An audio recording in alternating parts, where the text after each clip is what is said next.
अन्य हिंदी के एक नए एपिसोड में आपका स्वागत है। हमने कल के वीडियो में आपसे कहा था कि यूरोफाइटर कंसोर्टियम का जो कदम था एमआरएफए से बाहर जाने का, ये एक बहुत बड़ा हड़कंप लेकर आने वाला है और अब ऐसा होना शुरू हो गया है। भारत के सीनियर डिफेंस एनालिस्ट और रक्षा मामला के जानकार लोगों ने अब भारतीय सरकार का और भारतीय वायुसेना की लेट लतीफ़ी का जो विरोध है वो शुरू कर दिया है। सीनियर डिफेंस एनालिस्ट ये मानते हैं कि एमआरएफए में लेट लतीफ़ी हमारे लेंदी टेंडर प्रोसेस और एक लंबी कागजी कार्रवाई का प्रमाण है, जिसके चलते एमएमआरसीए 1 भी कैंसिल हुआ था और अब एमएमआरसीए 2 भी अनाधिकारिक तौर पर लगभग खत्म हो चुका है। और वो एक अपॉर्चुनिटी जिसके अंतर्गत हम 114 फाइटर्स खरीद सकते थे, हमने ऑलमोस्ट गंवा दी है। दूसरा पॉइंट उनके तरफ से ये रखा गया कि इस समय आप ऐसे सिनेरियो में यहाँ पर खड़े हुए हैं जहाँ पर ऑलरेडी चाइना पाकिस्तान को, यो तो अभी ऑफिशियली एक्सेप्ट नहीं किया गया, लेकिन वो बिलीव करते हैं कि बहुत जल्दी जो 5th जनरेशन फाइटर जेट है उनसे इक्विप करेगा। और उसको काउंटर करने के लिए आपके पास क्या सफिशिएंट फाइटर्स हैं? निसंदेह Bharat make in India initiative के अंतर्गत चल रहा है, लेकिन क्या प्रैक्टिकली ये पॉसिबल है कि आप सिर्फ अभी फ्यूचर के फाइटर जेट से ही अपने रिक्वायरमेंट पूरा करेंगे? क्योंकि अभी वो बन के तैयार नहीं हुए हैं। आपको इस समय सबसे प्रैक्टिकल वे की तरफ देखना चाहिए था, और वो था 114 फाइटर्स की खरीद। एक समय तो ये तक था कि भारतीय वायुसेना ने अपनी जो 2040 की रूपरेखा सामने रखी थी उसमें 114 फाइटर्स को विशेष स्थान दिया था, लेकिन अब जैसे लक्षण लग रहे हैं, अब देखकर बहुत कम चांसेस हैं कि अब हमें कोई बड़ी डील आती दिखाई पड़े जहां पर 100 से ज़्यादा फाइटर जेट्स लिए जाएं। हालांकि मिनिस्ट्री ऑफ डिफेंस ने अभी इसको आधिकारिक एक्नॉलेज नहीं किया है कि डील कैंसिल हुई है या नहीं, लेकिन रक्षा मामले के जानकार लोग ये मानते हैं कि अब इस डील का कोई खास सेंस बचा भी नहीं है, क्योंकि हमें अब जो नेक्स्ट जनरेशन फाइटर्स हैं उनके तरफ फोकस करना होगा। और ऐसे में SU-57 और F-35 ही वो एयरक्राफ्ट है जिन पर भविष्य में अब बातचीत हो सकती है, या फिर राफेल का जो F-5 स्टैंडर्ड है, इसको लेकर भारत डिस्कस कर सकता है। तो आपकी इस पे क्या राय है? कमेंट सेक्शन में ज़रूर बताएं कि हमें किसके तरफ जाना चाहिए। क्या आप 4.5 जनरेशन के एयरक्राफ्ट ज़्यादा सेंस बनाएंगे, या फिर हमें सीधे जो 6 जनरेशन फाइटर्स हैं उनके तरफ ध्यान देना होगा? तो आप अपनी राय कमेंट सेक्शन में ज़रूर बताएं, क्योंकि हम सब जानते हैं कि अब 4.5 जनरेशन की जहाँ तक बात रही, तो हमारे पास ऑलरेडी आने वाले भविष्य में तेजस मार्क 2 एयरक्राफ्ट होगा, टेडवीएफ होंगे, और हमें ऐसा सच इनकी रिक्वायरमेंट नहीं होने वाली। जैसा कि आप सबको पता है कि सुखोई 30 MKI को जो सुपर 30 अपग्रेड मिलने वाला है, इसके बाद उनकी कैपेबिलिटीज़ काफ़ी ज़्यादा बूस्ट हो जाएंगी और उनकी जो ताकत है वो कई गुना ज़्यादा बढ़ जाएगी। और इसी क्रम में एक बड़ी रिपोर्ट हमें देखने को मिल रही है, जहां पर रिपोर्ट में बताया जा रहा है कि डिफेंस एवियोनिक्स रिसर्च एस्टैब्लिशमेंट की तरफ से सुखोई 30 MKI के लिए एक नया और एडवांस मिशन कंप्यूटर जो है ये विकसित किया जा रहा है, और आने वाले सुपर 30 प्रोग्राम में इसे इंटीग्रेट भी किया जाएगा। ये DRDO की एक लैब है जो इस समय कटिंग एज एवियोनिक्स, जिसमें एक नया डिजिटल फ्लाइट कंट्रोल कंप्यूटर जिसको DFCC भी कहते हैं, ये विकसित कर रही है, जो कि सुखोई 30 MKI में यूज़ किया जाना है। ये बेसिकली एक ऐसा अपग्रेड देगा जो कि एयरक्राफ्ट के मिशन कैपेबिलिटी को इन्हांस करेगा, और सुखोई 30 MKI आने वाले भविष्य में भी एक फॉर्मिडेबल एयरक्राफ्ट के तौर पर भारतीय वायुसेना में सर्व करता रहेगा।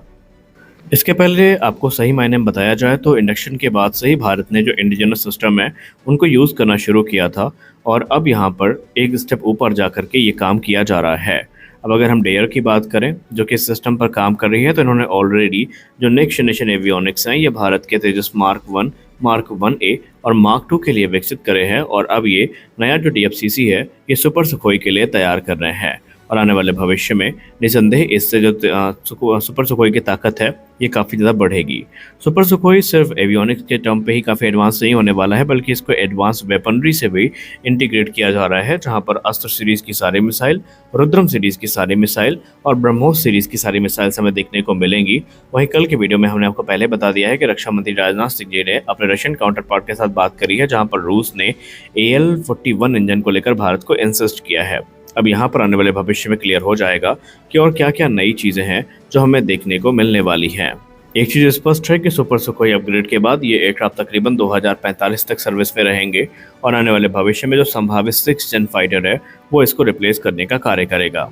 अगली रिपोर्ट में बात करने वाले हैं हम बेसिकली मिराज 2000 फाइटर जेट्स के बारे में। मिराज 2000 जो कि भारतीय वायुसेना के लिए काफ़ी महत्वपूर्ण है, और इन्होंने अलग अलग युद्धों और कॉन्फ्लिक्ट्स में अपनी भूमिका को सुनिश्चित भी किया है, फिर चाहे वो कारगिल वॉर हो या फिर बालाकोट एयर स्ट्राइक हो। लेकिन इनको हाल ही में एक मिड लाइफ अपग्रेड से गुजारा गया था, लेकिन इसके बावजूद ये माना गया था कि 2030 तक इनको सेवानिवृत्त कर दिया जाएगा, जब भारतीय वायुसेना तेजस मार्क टू को रिप्लेस कर देगी या तेजस मार्क टू को प्रोडक्शन में उतार देगी। तो कुल मिलाकर के अब ये लगभग स्पष्ट है कि ये एयरक्राफ्ट 2035 से 40 तक कहीं नहीं जाने वाले हैं, क्योंकि यहाँ पर हम सबको पता है कि 2035 के पहले भारतीय वायुसेना के पास इतने तेजस मार्क टू नहीं हो पाएंगे जो कि मिराज 2000 या मिग 29 को रिप्लेस करने के लिए उपयुक्त हों।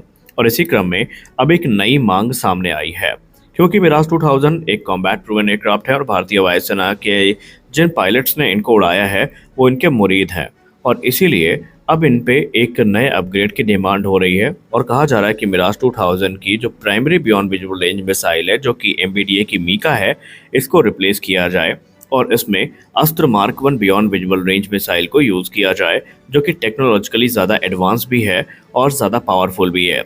इसके पहले भारत ने डसाल्ट एविएशन के पास रुख किया था और कहा था कि मीका NG का इंटीग्रेशन इसमें किया जाए, लेकिन डसाल्ट एविएशन ने भारत के इस अनुरोध को पूरी तरीके से नज़रअंदाज कर दिया।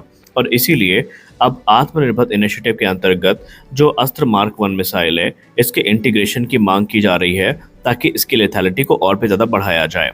इस समय भारतीय वायुसेना मिराज 2000 की मल्टीपल स्क्वाड्रन्स को ऑपरेट करती है, जिसमें स्क्वाड्रन नंबर 1 जिसको हम टाइगर्स के नाम से जानते हैं, स्क्वाड्रन नंबर 7 जिसको बैटल एक्सेस के नाम से जानते हैं, और स्क्वाड्रन नंबर 9 जिसको वोल्ट पैक के नाम से जाना जाता है।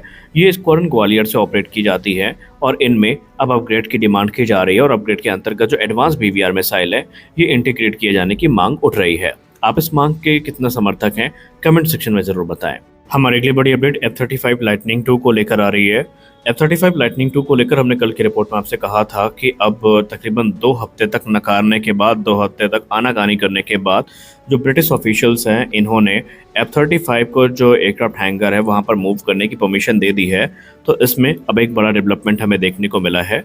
F-35 लाइटनिंग 2 जो कि पिछले तकरीबन 2 हफ्ते से भारत में पार्क है, अब इसको लेकर UK ने कंफर्म कर दिया है कि उनके एविएशन इंजीनियर्स की एक टीम तिरुवनंतपुरम पहुंचने वाली है, जो कि F-35B लाइटनिंग 2 एयरक्राफ्ट जो है बेसिकली इसमें जो रिपेयर का वर्क है वो शुरू करेगी।